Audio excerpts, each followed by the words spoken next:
Tepuk tangan bagi Tuhan Bapak Ibu. Tetap bangkit berdiri, kita akan membaca Mega Project Karakter Kristus di hari Minggu, saudaraku. Bapak Ibu boleh ikuti saya Mega Project Karakter Kristus hari Minggu. Mega Project Karakter Kristus hari Minggu. Rendah hati. Rendah hati. Merendahkan diri. Merendahkan diri. Pengabdian. Pengabdian. Kekudusan. Kekudusan. Rendah hati. Rendah hati. Merendahkan diri. Merendahkan diri. Pengabdian. Pengabdian. Kekudusan. Kekudusan. Sekali lagi, rendah hati. Rendah hati. Merendahkan diri. Merendahkan diri. Pengabdian. Kekudusan. Tepuk tangan bagi Tuhan. Silahkan duduk Bapak Ibu, puji Tuhan. Shalom. Merry Christmas saudaraku semuanya. Damai Natal bukan hanya tanggal 25 Desember, tapi setiap tahun, tiap hari Damai Natal harus tetap ada bagi saudara dan saya. Katakan amin. Baik, kita akan belajar firman Tuhan bersama-sama saudara. Yang saya beri subtema pada ibadah yang kedua, yaitu adalah hati yang berbalik kepada Tuhan. Yang terambil dalam 2 Korintus pasal yang ketiga, ayat yang ke-16 hingga yang ke-18 Bapak Ibu dikasih oleh Tuhan. Saya bacakan buat saudaraku sekalian semua. Demikian firman Tuhan. Tetapi apabila hati seorang berbalik kepada Tuhan, maka selubung itu diambil daripadanya. Berarti ada hati-hati, ada hati orang yang belum berbalik atau tidak berbalik Bapak Ibu. Maka selubung itu diambil daripadanya sebab Tuhan adalah roh dan di mana ada roh Allah di situ ada kemerdekaan. Saudara, ini menarik sekali satu perikop yang luar biasa, yaitu adalah ketika saudara Paulus menginjil di sebuah kota yang namanya adalah Korintus. Kalau kita boleh belajar bersama saudara bahwa Korintus itu adalah tempat yang rata-rata di situ adalah orang Kristen yang dahsyat. Melayani Tuhan, mereka berkorban, mereka datang ke rumah Tuhan, ke gereja saudara. Dan di situ kota metropolitan, metro yang maju, kota yang dahsyat saudara. Tidak seperti Galatia, Efesus, Filipi saudara. Korintus lebih bagus, lebih modern, lebih moderat saudara. Lebih banyak kantong-kantong Kristen, melayani banyak pelayan-pelayan Tuhan saudaraku.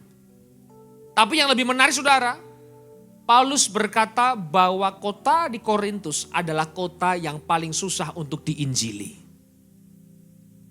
Penginjilan Paulus itu, saudara, paling berat, paling susah justru di kantong-kantong orang Kristen. Justru di luar kantong Kristen, Paulus menemukan banyak orang itu, saudara, yang belum bertobat jadi bertobat dan lebih gampang untuk diinjili.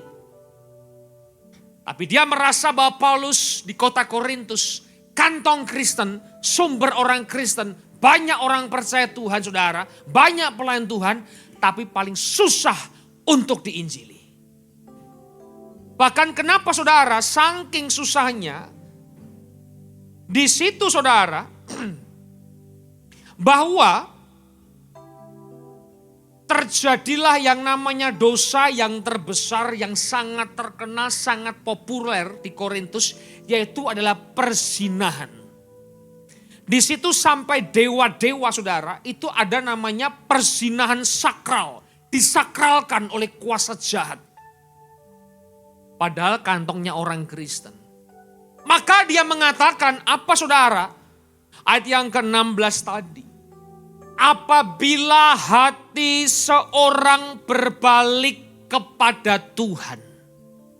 Dengan arti kata lain saudara, mereka melayani, mereka beribadah, mereka ke gereja, mereka memuji Tuhan, jemaat Korintus yang rajin dalam pelayanan saudaraku. Tetapi hatinya itu tidak berbalik kepada Tuhan. Sampai-sampai dia katakan mereka belum merdeka. Jangan sampai hari ini Bapak, Ibu, dan saya datang di gereja, melayani di gereja, aktif kegiatan rohani di gereja, rajin berdoa, rajin baca firman, tapi sesungguhnya hati kita belum berbalik kepada Tuhan. Saudara, tangan saudara tidak dibelenggu sama si jahat untuk kita bisa melayani Tuhan. Kaki saudara nggak dibelenggu sama si jahat untuk kita bisa datang ke gereja. Anda diberikan kebebasan bukan hanya sama Tuhan, tapi sama iblis si jahat, saudara.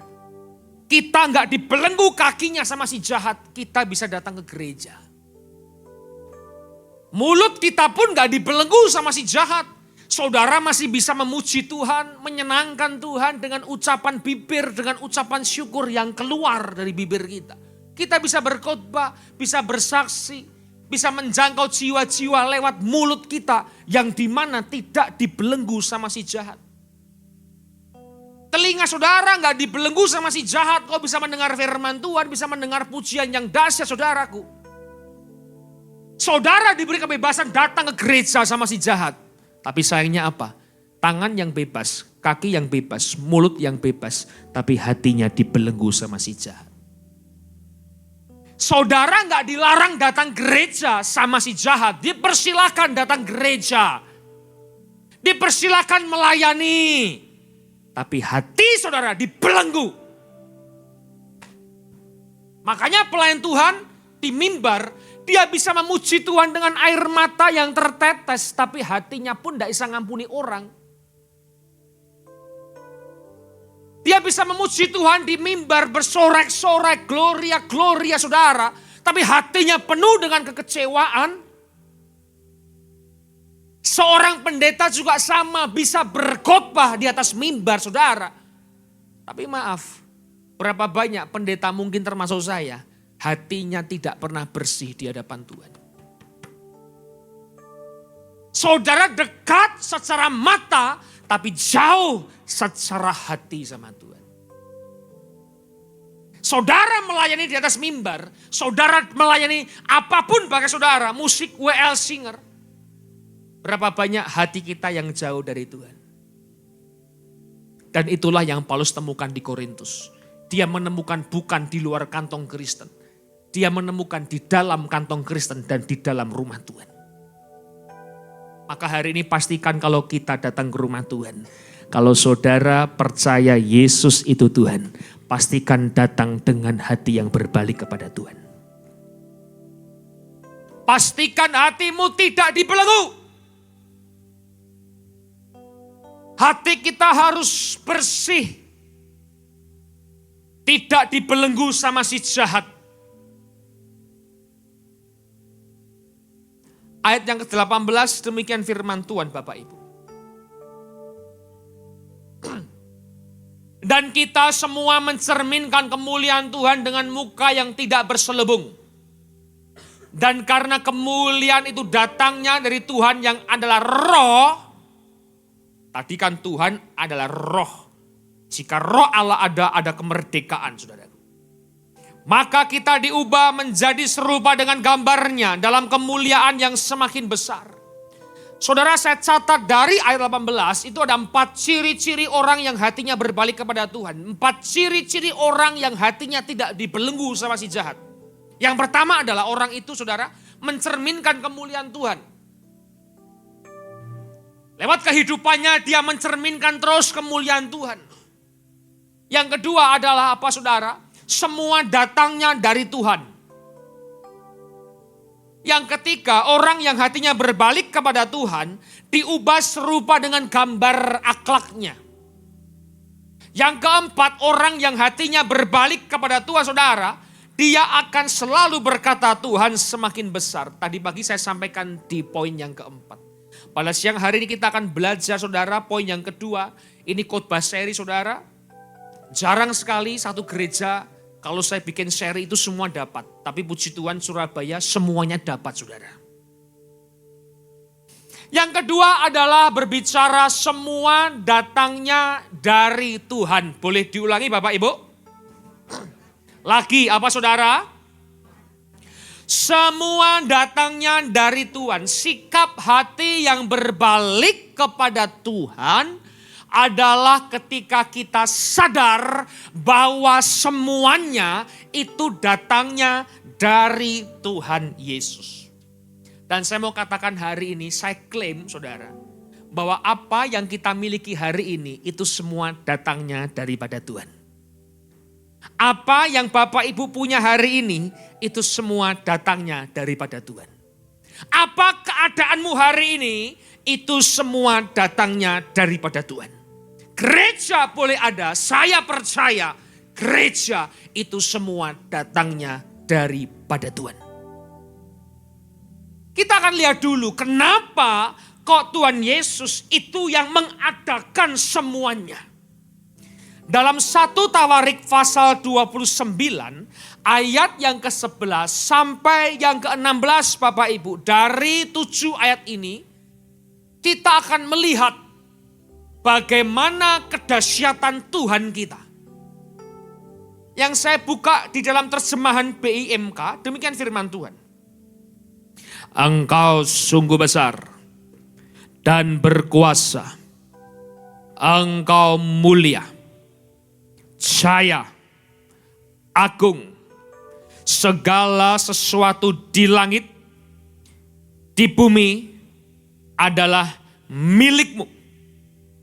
Engkau Raja Agung, penguasa atas segalanya. 12.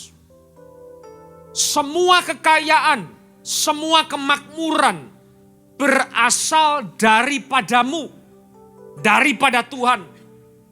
Segala sesuatu engkau kuasai, semua Tuhan kuasai. Dengan kekuatan dan kedaulatanmu. Engkau berkuasa membuat siapa saja menjadi orang besar dan orang kuat. Sekarang satu pertanyaan di dalam hati saudara. Saya mau menggelitik hati saudara. Saya mau merangsang hati saudara. Satu pertanyaan, siapakah Tuhan yang kita sembah? Kalau kita belum sadar siapa Tuhan kita saudara, maka kita nggak akan pernah mengerti siapa dia. Satu pertanyaan, siapakah Tuhan yang kita sembah? Saudara menganggap Tuhan itu siapa? Apakah dia Tuhan yang cuman saudara yang ada di setiap musim hanya bicara, hanya enak-enak saja? Kalau susah apa enggak ada Tuhan? Atau Tuhan itu selalu berbicara berkat dan sukacita dan bicara mujizat. Kalau enggak ada berkat apa enggak ada Tuhan? Satu pertanyaan saja dalam hati saudara jawab sendiri. Siapakah Tuhan yang kita sembah? Saudara, di sini ada rangkuman dari 2 ayat. Ini adalah perkataan seorang raja yang namanya Raja Daud. Dia berkata ini saudara ketika posisinya sedang sebagai raja. Bapak Ibu tahu kalau raja dia punya segala-galanya. Dia punya kuasa, dia punya otoritas, dia punya harta benda yang melimpah. Dia punya kekuatan, dia punya power, dia punya segala macam hal yang dia bisa kuasai. Seorang raja secara ekonomi dia paling kaya karena orang raja dipersembahkan daripada rakyatnya saudara. Tapi lihat, Daud berbicara Tuhan yang aku sembah, dia Tuhan yang sungguh besar. Walaupun dia sudah besar, dia seorang raja, tetap dia bilang Tuhanku lebih besar. Tuhanku berkuasa, mulia, jaya, agung. Segala yang di langit sorga, tahta sorga saudara, malaikat di sorga, itu di bawah milik Tuhan. Yang ada di bumi Bapak Ibu, kehidupan saudara, mati pun dia bisa suruh bangkit. Angin sakal, diam, teduh. laut terbelah dengan nabinya. Siapa Tuhan kita itu Bapak Ibu? Segala yang ada di bumi itu miliknya. Uang saudara, jabatan saudara, kedudukan saudara, nafas saudara, itu semilik Tuhan dengan berdaulat. Makanya orang bisa hidup, bisa mati. Karena kematian pun milik Tuhan. Apalagi Bapak Ibu, Raja yang agung, penguasa segala-galanya, sumber kekayaan, sumber kemakmuran, semua dikuasainya. Berdaulat, menjadikan orang besar, makanya dia gak butuh orang besar. Makanya saya diet supaya gak dianggap orang besar. Jangan tanya kenapa, banyak orang tanya katanya saya sakit saudara. Saya gak sakit, saya cuma jaga pola makan. Saya jaga pola hidup, supaya tidak dikatakan orang besar. Tapi orang kecil dijadikan besar. Saya gak sakit, puji Tuhan, terima kasih doanya. Saya sehat walafiat, sempurna sehat saudara. Tadi pagi tes di Dafam, ada pengobatan gratis, dokter jemaat kita, adik saya datang, ayo tes saya. Tes gula, tes asam urat, tes kolesterol. Semua normal, baik-baik saja saudara. Yang tidak normal dompetnya saudara. Menjadikan orang bisa kuat, jadi dia gak butuh orang kuat, gak butuh orang hebat, Tuhan itu Bapak Ibu. Makanya jangan merasa kita paling hebat, kita paling top, kita paling kuat, gak ada apa-apanya. Dia bisa jadikan orang yang lemah pun jadi orang kuat. Orang sekecil apapun, sebesar apapun dia bisa jadikan. Siapa Daud itu? Seorang raja. Dan dia yakini dia bisa jadi raja itu karena kebaikan Tuhan. Nah saudara, lihatlah dulu ayat yang ke-13, demikian firman Tuhan. Sekarang ya Allah kami ucapkan syukur kepadamu. Ini dahsyat. Saudara, banyak orang itu bisa mengucap syukur ketika keadaannya baik. Ketika keadaan tidak baik, jarang orang bisa mengucap syukur, jarang. Tapi jemaat PCW semua kelihatannya mukanya mengucap syukur semua. Yang di luar banyak tidak mengucap syukur. Tapi yang di luar datang siang semua hari ini ke sini semua saudara. Mengucap syukur dan kami memuji namamu yang agung. Ini 14 dahsyat banget saudara. Dia bilang begini. Aku seorang raja Daud yang dipuji oleh rakyatku. Mendapat pujian, mendapat sanjungan, mendapatkan tahta. Dan rakyatku ini sesungguhnya tidak dapat memberi apa-apa kepadamu. Karena segala adalah pemberianmu. Dan apa yang kami berikan kepada Tuhan, itu kepunyaan Tuhan juga. Saudara kita boleh belajar pada siang hari ini. Aku mengucap syukur selalu kepada Tuhan Yesusku. Mari belajar saudara, kita mengucap syukur di dalam segala keadaan. Orang mengatakan mengucap syukur hanya ketika keadaan yang baik-baik saja. Tapi kalau nggak baik bisa nggak mengucap syukur. Ada satu teman saya, pelayan Tuhan saudara, bukan pendeta tapi aktif di gereja melayani, terkena kanker. Gara-gara kena kanker, saudara, dia nggak melayani. Dia udah sedih, kehilangan damai sejahtera, kehilangan sukacita, saudara. Saya perhatikan duduk, kenapa di gereja kok dia muram mukanya, nggak bahagia. Kenapa ketika dia melayani kok dengan tidak dengan gairah spirit ketika dia sehat. Satu waktu kami ngopi berdua. Kami duduk, kami bicara. Saya bilang begini, kenapa bro? Kamu dulu gak kayak begini. Kamu dulu melayani, wah kelihatan spiritnya. Sekarang kalau kena sakit kanker, kenapa kamu gak punya spirit? Ya gimana, namanya orang sakit. Saya tanya, kamu takut apa kalau kena kanker? saya mau tanya, kamu itu kalau kena kanker, kalau mati masuk mana? Masuk neraka. Saya tanya, emang kanker membawa kamu ke neraka? Atau sebaliknya, apa kanker itu membawa kamu ke surga? Saya bilang begini, bagi saya kanker gak ada hubungannya dengan surga dan neraka. Kalau orang gak kena kanker, hatinya jauh dari Tuhan, itu pun gak ke surga. Ada orang kanker tapi hatinya dekat sama Tuhan, itu pun juga gak ke neraka. Apa yang kamu takutkan hari ini? Engkau takut mati. Selama hatimu sama Tuhan, kamu gak usah takut mati. Kankermu tidak membawa kamu masuk neraka. Saya layani dia, saya bilang ayo melayani Tuhan lagi. Yang semangat lagi. Walaupun capek, udah kalau kamu capek duduk sana, gak usah berdiri. Jadi di sana saya kasihkan satu tempat khusus, saya kasih air minum di belakang saudara. Karena dia juga melayani, dia duduk paling belakang. Saya bilang sama Asher, kasih satu meja, kasih tempat minum. Buat orang-orang tua, orang-orang yang sakit duduk di belakang, kasih minum. Dan saya pastikan jangan sampai suplai air minumnya habis. Isi terus. Kenapa? Gembala saudara itu pabrik air minum juga. Isi.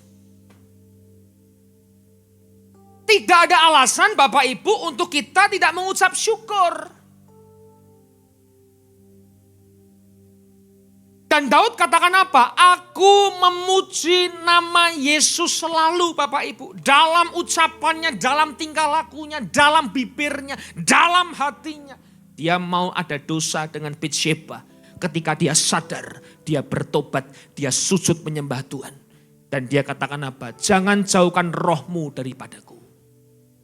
Memuji Tuhan, orang bilang ini raja yang gila. Raja yang memuji Tuhan sendiri di atas kerajaan sana. Di baitnya dia sendiri, dia memuji Tuhan. Orang bilang ini raja gila. Tapi bagi dia memuji Tuhan apapun keadaannya.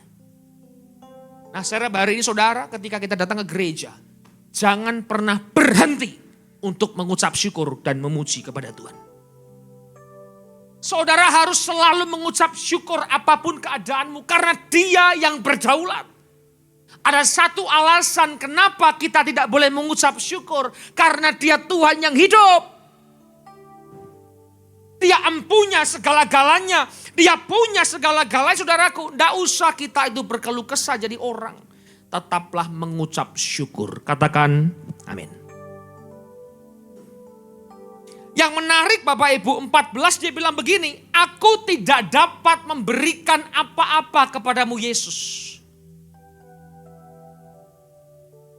Dalam segala hidup ini adalah pemberianmu. Wah ini kalau kita ngerti dasar asas memberi sama Tuhan.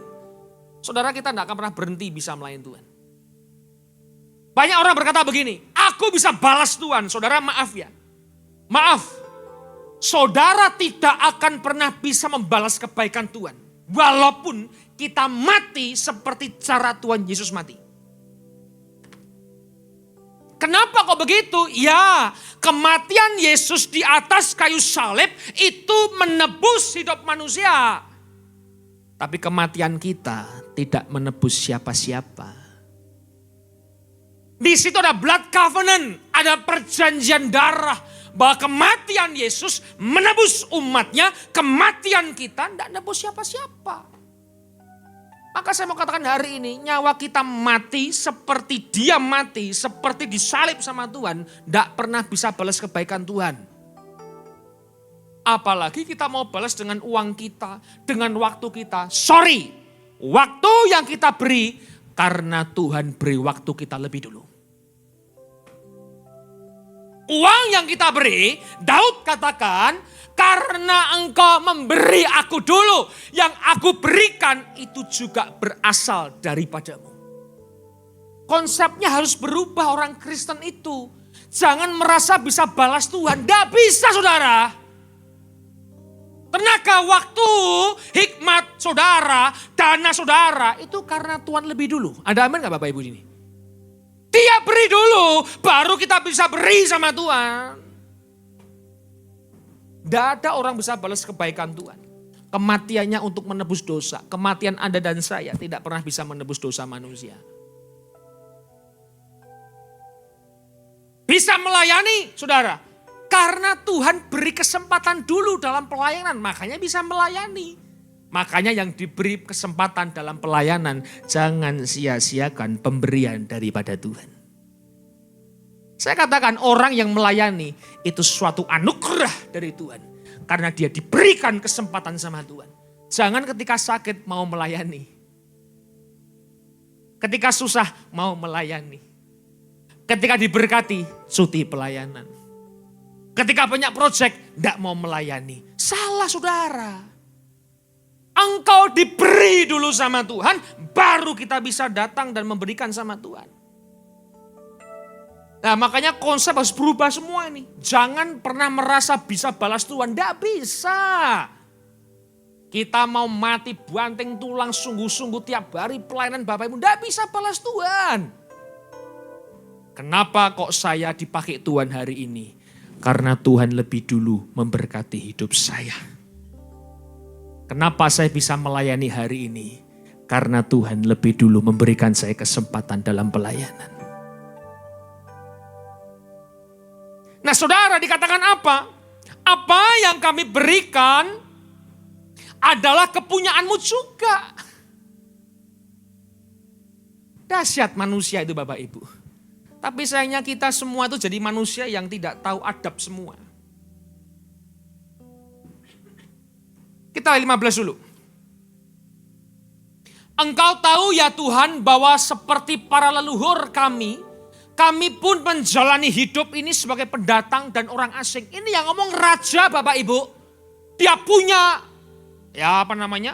istana. Dia punya warga, dia punya rakyat. Dia punya banyak sekali aset tanah-tanah, mungkin banyak sekali yang dia miliki. Dia punya kedudukan, dia punya nama baik, dia punya jabatan. Wah raja Pak, punya segala-galanya. Tapi dia bilang begini, aku menjalani hidup seperti pendatang dan orang asing. Yang dia miliki, dia tidak pernah merasa memiliki. Saudara tidak memiliki, tapi rasa memiliki. Lah itu kan karunia Pak, karunia menikmati.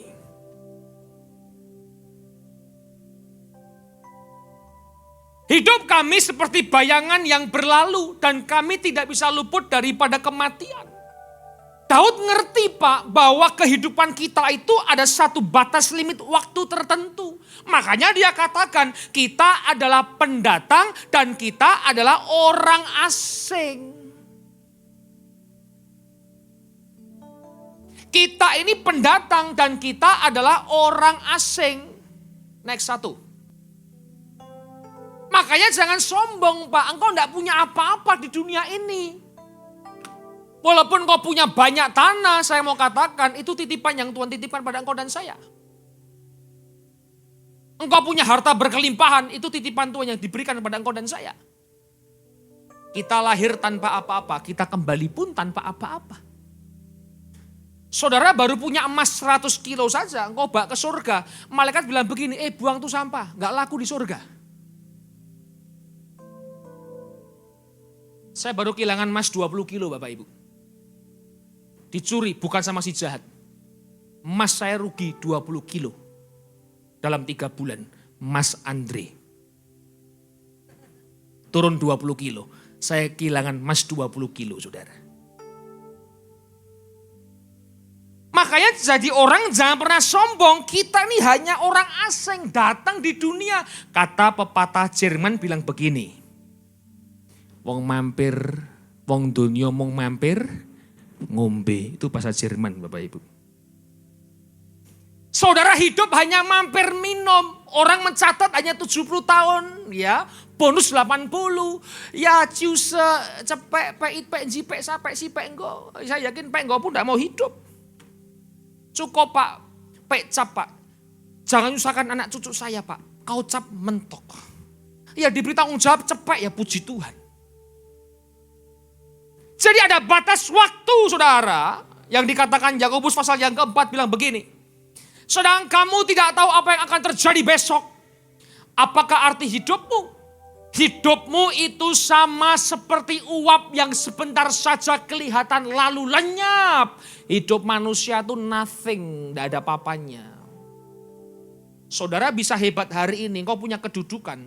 Itu bukan karena usaha saudara. Karena Tuhan titipkan kepercayaan, engkau bisa duduki hari ini. Termasuk gembala, koordinator, engkau dipilih. Itu karena Tuhan yang milih. Bukan karena kemampuan dan skill kita, saudara. Makanya jangan pernah sombong. Lihatlah secangkir kopi ini, saudara. Nanti pulang silakan ambil kopi di sebelah, bayar masing-masing juga, saudara. Ya tapi kalau mau saya bayar ya silakanlah ambil, enggak apa-apa lah. Sebut nama saya 3 kali, saya akan datang pada saudara. Hanya uap saja, sebentar datang, sebentar pergi. Panas hanya cuma 2 menit, hangat gak ada uap. Itulah kehidupan manusia yang dikatakan Yakobus. Hanya uap. Apa kata Mazmur? Ya Tuhan, beritahukanlah kepadaku ajalku dan apa batas umurku. Supaya aku mengetahui betapa fananya aku. Terjemahan BIMK, hanya untuk sementara aku tinggal di dunia. Janganlah menyembunyikan hukum-Mu daripadaku. Hukum Tuhan justru harus dinyatakan di dalam dunia, bukan di surga saja. Jadilah kehendak-Mu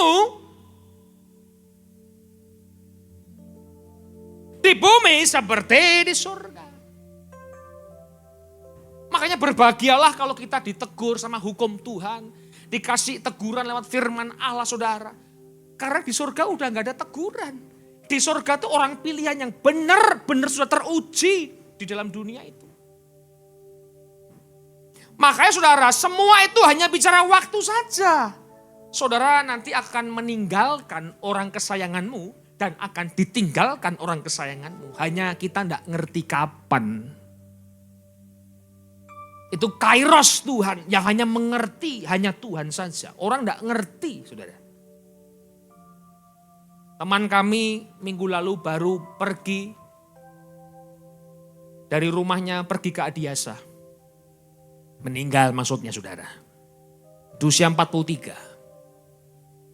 Hari sebelumnya sepupu istri saya. Usia 57. Kena penyakit jantung. Masuk ICU, ditindak jantungnya, di ring jantung. 2 hari normal, sehat, udah pindah ke kamar biasa. Tiba-tiba anfal langsung meninggal dunia. Usia 57, habis di ring semua baik, tahu-tahu meninggal dunia. Gak ada apa-apa, gak ada tanda-tanda, saudara. Saya dikabari meninggal, oke. Malam karena ada KKR Gembala Senior, habis gereja saya ke rumah duka jam 10 malam. Saya datang, saya bilang begini, udah ditutup petinya belum? Oh sudah, tapi petinya model baru yang ada kacanya itu bisa dilihat. Saya mau lihat dengan PD-nya, saudara. Saya datang, saya lihat. Rasanya Bapak Ibu saya mau mundur. Tapi karena pendeta gak boleh takut dengan mayat, saya lihat terus. Pecah. Pembuluh darah pecah semua, saudara. Hidungnya ini berdarah, matanya berdarah. Udah gak kelihatan manusia, bengkak semua. Lidahnya tuh keluar, tapi lidah bisa sebesar, wah gede banget Pak. Wah saya bilang, ini kalau mundur bikin malu gereja. Kalau maju ngeri juga lihatnya. Ya saya lihat, saya mundur. 57. Yang belum 57, belum 43, hati-hati. Yang lebih dari 43, 57, ya harus hati-hati juga. Tidak ada yang ngerti. Semua hanya bicara waktu saja. Makanya pertanyaannya, mau tetap sombong, saudara? Mau merasa hebat tanpa Tuhan? Mau bisa tanpa Tuhan, saudara? Mau mampu tanpa Tuhan? Makanya orang sombong itu ada 2. Yang pertama, sombong secara sikap. Jalannya udah sombong. Ya jangan semua dibilang sombong. Kadang orang begini karena dia sakit leher kan bisa Bapak Ibu. Harus naik begini, tegak. Ada yang bungkuk begini. Itu sikap sajalah. Duduk, kakinya mungkin naik, ngomong, wah ngomongnya ngomong gede saudara. Padahal tidak ada gede-gedenya juga. Ngomongnya gede, ngomongnya pamer sana sini. Itu sombong secara sikap. Tapi yang paling parah dua, itu sombong secara sifat. Karakter, watak. Sikapnya tidak sombong, tapi sifatnya sangat sombong. Yang paling parah udah sikap sombong, sifatnya sombong. Contohnya apa? Kita setuju nggak? Semua itu datangnya daripada Tuhan. Contoh, tidak usah jauh-jauh, gembala seperti kami semua. Dipilih Tuhan, jadi gembala. Periode 1 tahun. Kami percaya itu pilihan Tuhan. Itu adalah kedaulatan Tuhan. Tapi tahun depan gak jadi gembala, kita bisa marah sama Tuhan. Berarti hari ini dia sadar bahwa jabatannya itu semua milik saya, bukan milik Tuhan. Lah orang yang begini saya katakan dia sombong secara sifat. Pelayan Tuhan, dijadwal. Tahu-tahu tahun depan gak dijadwal, marah dia. Padahal kesempatanmu dalam pelayanan itu semua karena Tuhan. Kenapa diambil kau bisa marah? Mungkin kita ditinggalkan orang-orang kesayangan kita. Kita bisa kecewa saudara. Tapi sadari dulu bahwa Tuhan titipkan anak kepada kita.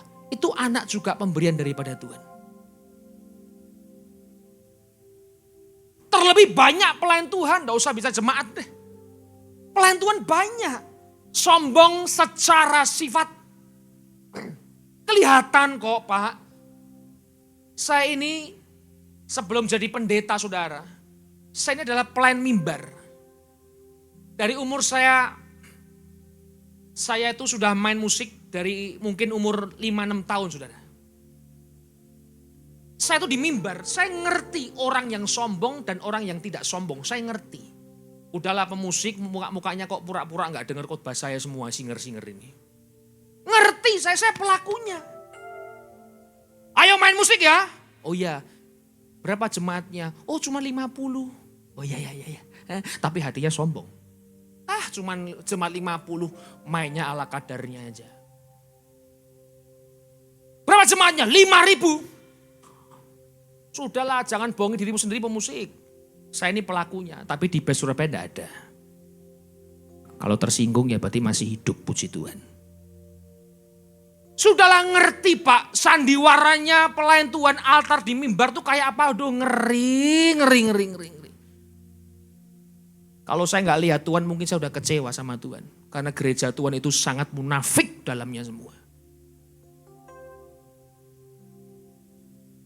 Apa yang kita sombongkan hari ini? Tidak ada saudara. Hanya itu semua karena pemberian Tuhan. Saya bilang di hati saya.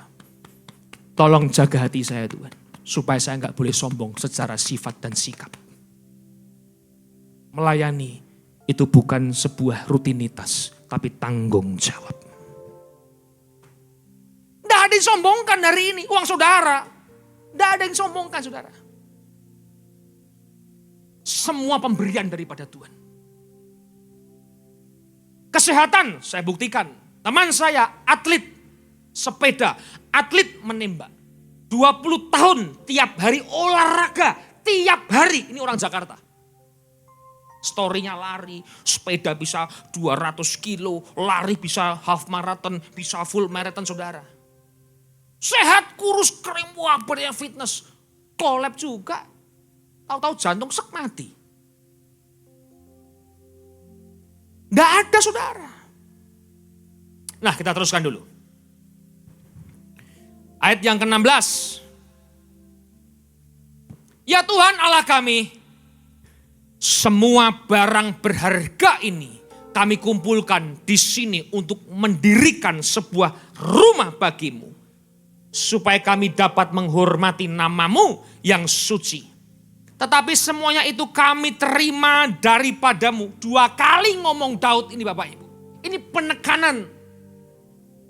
Bahwa sesungguhnya sebenarnya aku tidak punya apa-apa. Aku tidak bisa kasih apa-apa sama Tuhan. Aku miliki hari ini semua karena Tuhan. Dan ada kepunyaanmu juga, Bapak Ibu, perhatikan baik-baik.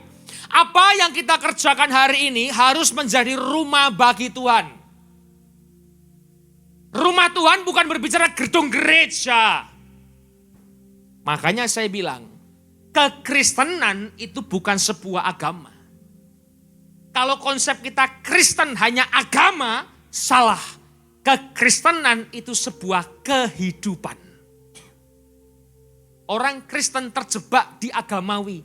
Datang gereja, memuji Tuhan, WL 1 lagu lambat, 2 lagu cepat, 1 lagu lambat, khotbahnya 40 menit, 1 jam udah jemaatnya melotot, 2 jam udah marah-marah saudaraku. Pulang 2 berkat, selesai, shalom, asyir shalom, shalom, dikasih roti nanti saya kasih clue Bapak Ibu. Shalom, shalom, itu agamawi saja saudara. Tapi pulang tidak bisa ngampuni, pulang berbuat jahat, pulang tetap dosa. Kita hanya terjebak di dalam agamawi.